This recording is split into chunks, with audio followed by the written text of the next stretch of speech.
نیلے شعلے کا سایہ رخسار کے گڑھے میں کانپ رہا تھا۔ اس کے دونوں کھلے ہوئے ہاتھ زمین پر رکھے تھے اور سر چھاتی پر جھکا ہوا تھا۔ جھکی ہوئی کمر دیوار سے لگائے ٹانگیں دوہری کیے سویا ہوا، وہ دیکھنے والے کے دل میں رحم کا جذبہ پیدا کرتا تھا۔ اس کے بڑے سے کرخت نقوش والے چہرے پر سادگی تھی۔ دیر تک کھڑے رہنے کے وجہ سے نعیم کی ٹانگوں میں لرزش پیدا ہو گئی تھی۔ معدے میں سخت بھوک محسوس کر کے اس نے فیصلہ کیا کہ اب وہ چند بسکٹ کھائے گا۔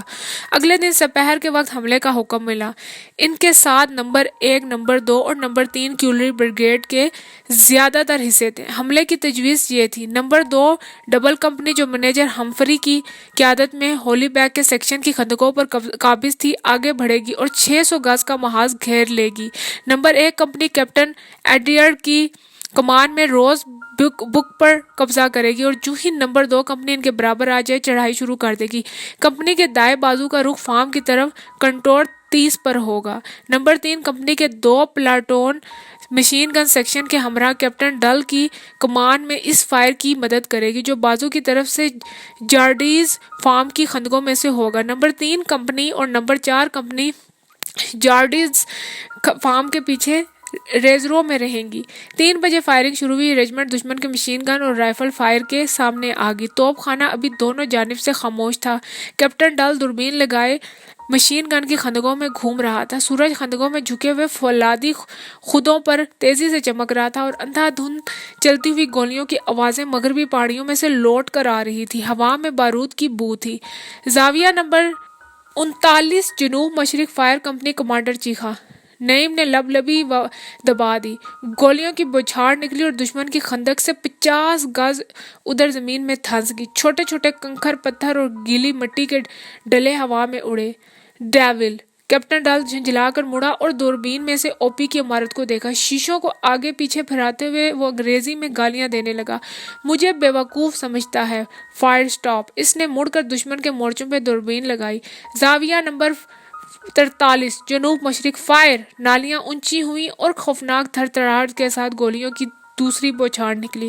اب کہ مٹی عین دشمن کی خندقوں پر سے اڑی اور چمکتے ہوئے سیاہ خودوں کی قطار یکلخت غائب ہو گئی۔ صرف ایک جگہ سے 2 بازو ہوا میں اٹھے اور ایک سپاہی زبردست جھٹکے کے ساتھ خندق سے باہر جا پڑا۔ دوسری بوچھاڑ سے وہ 10 گز کھڑاتا ہوا دور جا گرا اور ہموار زمین پر جا کر گرے ہوئے پائن کے بے جان تنے کے ساتھ ساکن ہو گیا۔ شاباش! ٹھاکر داس چیخا۔ فائر! نعیم کے جسم میں خوشی کی گردش تیز ہوگی۔ ایک نامعلوم سی مسرت اور پھرتی کے ساتھ اس نے لبی پر انگلی کا دباؤ بڑھا دیا۔ پیٹی لگاؤ! وہ چیخا۔ گنوں کو گرم مت کرو، وقفہ دو۔ شاباش! پگھلنے مت دو۔ مشین گن تمہارا بہترین ساتھی ہے، کیپٹن ڈل دوربین میں دیکھتا ہوا بول رہا تھا۔ رائفل اور مشین گن کی گولیاں ہوا کو چیر رہی تھی۔ فضا میں بارود اور گرد کی دھندلاہٹ پھیل گئی تھی اور سورج مردہ جرمن سپاہی کے خود پر چمک رہا تھا۔ سورج ڈھلنے لگا تو عقب سے توپ خانے نے ریپڈ فائر شروع کر دیا۔ دشمن کا فائر چند منٹوں کے لیے رک گیا۔ کیپٹن ڈل نے دوربین میں دیکھا اور حکم دیا: کمپنی ایڈوانس! 2 سپاہیوں نے خندق پر چڑھ کر مشین گن باہر نکالی۔ تیسرے کو ٹھاکر داس نے ٹانگیں پکڑائی۔ نعیم کے سپاہیوں نے اپنی مشین گن اٹھائی اور جھکے جھکے دوڑتے ہوئے آگے بڑھے۔ گولیوں کی ایک بوچھاڑ ساں کر کے ان کے خودوں پر سے گزری۔ ٹھاکر داس کے ایک سپاہی نے بازو ہوا میں پھینکے اور پنجوں پر اٹھ کر تیز چکر میں گھوما۔ پھر وہ دھپ سے گیلی زمین میں گرا اور آواز نکالے بغیر مر گیا۔ ساری کی ساری کمپنی منہ کے بل زمین پر آ رہی۔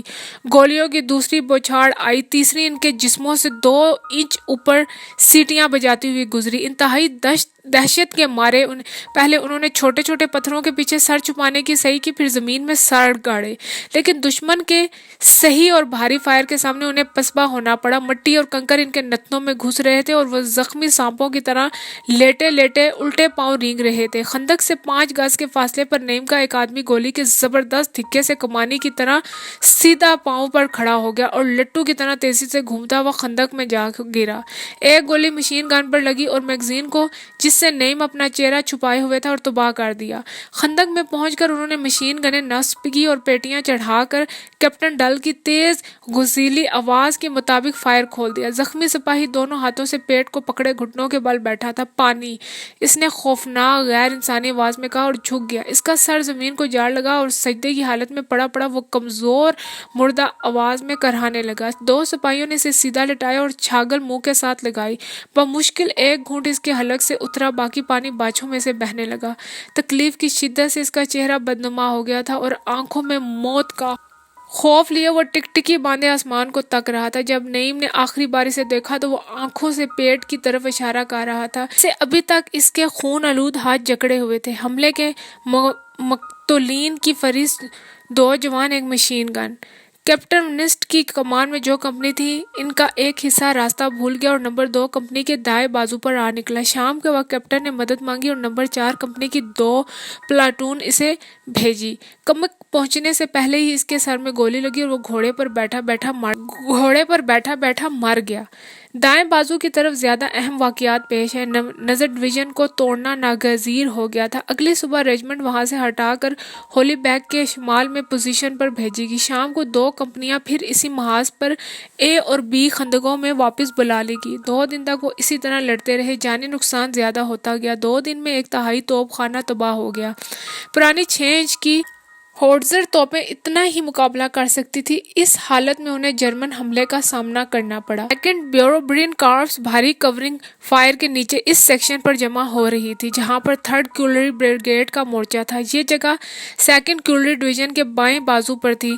نمبر 129 کی 2 کمپنیاں اگلی صفوں میں تھیں اور 5th اور 16th لانسرز کو صبح 7 بجے ان سے مورچہ سنبھالنا تھا، جبکہ نمبر 1 کمپنی نے نمبر 3 کمپنی کی خندقیں ابھی بھی لی تھی اور نمبر 2 کمپنی ریزرو میں تھی۔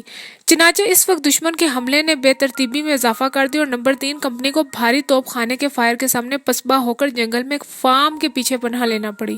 کیپٹن ڈل کی کمپنی ابھی تک مورچہ سنبھالے ہوئی تھی۔ ان کے آدھے جوان ختم ہو چکے تھے اور باقی تیزی سے ختم ہو رہے تھے۔ دشمن کی بیٹریاں بری طرح گولہ باری کر رہی تھی۔ سیکشن کمانڈر دیر ہوئی آخری چکر لگا کر پیچھے جا چکا تھا۔ خندقیں آدھی سے زیادہ ٹوٹ چکی تھی اور دشمن کی بگ برتھا اور دوسری توپوں کے جواب میں ان کی آرٹلری کے پاس پرانی اور چھوٹی 6 انچ دہانے کی توپیں تھیں۔ دشمن کی صفیں تیزی سے بڑھ رہی تھیں اور غیر مانوس وردیوں والے سپاہی 500 گز کے فاصلے پر حرکت کرتے ہوئے نظر آ رہے تھے۔ نمبر 129 رجمنٹ کی خندقوں میں 6 مشین گنیں تھے اور ابھی تک تمام چل رہی تھی۔ اندھیرا ہونے میں ابھی 2 گھنٹے تھے اور ڈھلتے ہوئے سورج کی دھوپ گرد اور بارود کی وجہ سے زرد مٹیالے رنگ کی ہو گئی تھی۔ گزشتہ رات کی گری ہوئی برف پر چلنے والی تیز سرد ہوا کے ساتھ خون اور بارود کی بو اور زخمیوں کے کرہانے کی آوازیں سب طرف پھیل رہی تھی۔ بھاری آرٹلری فائر کی خوفناک مسلسل آواز سے سپاہیوں کے کان پک گئے تھے اور دن رات کی گولہ باری سے وہ سست اور بیزار ہو چکے تھے۔ پیٹی لگاؤ، ٹھاکر داس چیخا۔ 2 سپاہیوں نے تیزی سے آخری پیٹی بھرنا شروع کی اور میگزین میں فٹ کرنے لگے۔ بس! ٹھاکر داس نے تشویش سے خالی پیٹیوں کے ڈھیر کو دیکھا۔ رحم دین لینے گیا ہے، ابھی تک نہیں لوٹا؟ نہیں، تم جاؤ۔ ریاض نے ہچکچاتے ہوئے ادھر ادھر دیکھا۔ جاؤ، 1 گن رہ گئی ہے، چوہے کی طرح مرنا چاہتے ہو؟ وہ پیٹ کے بل باہر نکل گیا۔ ٹھاکر داس اور نعیم نے مشین گن کی نالی کے اوپر سے آہستہ آہستہ بڑھتی ہوئی دشمن کی صف کو دیکھا اور ان کی پشت پر خوف کی سرسراہٹ پیدا ہوئی۔ جھک کر چلتے ہوئے وہ دوسری مشین تک گئے۔ اس میں آدھی چلی ہوئی پیٹی لگی ہوئی تھی اور ٹرائی پاڈ کے پاس جو 6 غلیظ بدنواں چہروں والے سپاہی مرے پڑے تھے۔ ٹھاکر داس نے لبلبی کو دبا کر دیکھا۔ جام ہو گیا ہے، 1 انچ نہیں ہلتا۔ 1 انچ تو کبھی بھی نہیں ہلتا، مذاق مت کرو۔ اسی طرح چلتے ہوئے وہ اپنی جگہ پر لوٹ آیا۔ ہم اسے نہیں لگا سکتے۔ نعیم نے اد چلی پیٹی کی طرف اشارہ کیا۔ نہیں، یہ نہیں لگ سکتی، تمہیں پتہ نہیں ہے؟ ایم جی کا تمہیں کیا پتہ ہے؟ پتہ ہے، پھر یوں ہی پوچھا تھا۔ ٹھاکر داس ایک خالی پیٹی اٹھا کر پھاڑنے لگا۔ ایک گولہ خندق سے 30 گز کے فاصلے پہ گرا اور ڈائنامائٹ سے ریاض اڑی ہوئی مچھلی کی طرح پلٹ کر گرا اور چت ہو گیا۔ ان دونوں نے کھڑے کھڑے آنکھیں سکیڑ کر اسے دیکھا۔ دوسرا گولہ ان کے منہ کے آگے 3 فٹ پر آ کر گر پڑا اور مٹی کی اڑتی ہوئی دیوار نے ٹھاکر داس کو پاؤں کے اوپر سے اٹھا کر 4 فٹ دور پھینک دیا۔ سرد گیلی مٹی اس کے منہ، ناک اور آنکھوں میں بھر گئی۔ چند سیکنڈ تک وہ سن پڑا رہا، پھر آہستہ آہستہ اٹھا، انگلی پھیر کر حلق صاف کیا۔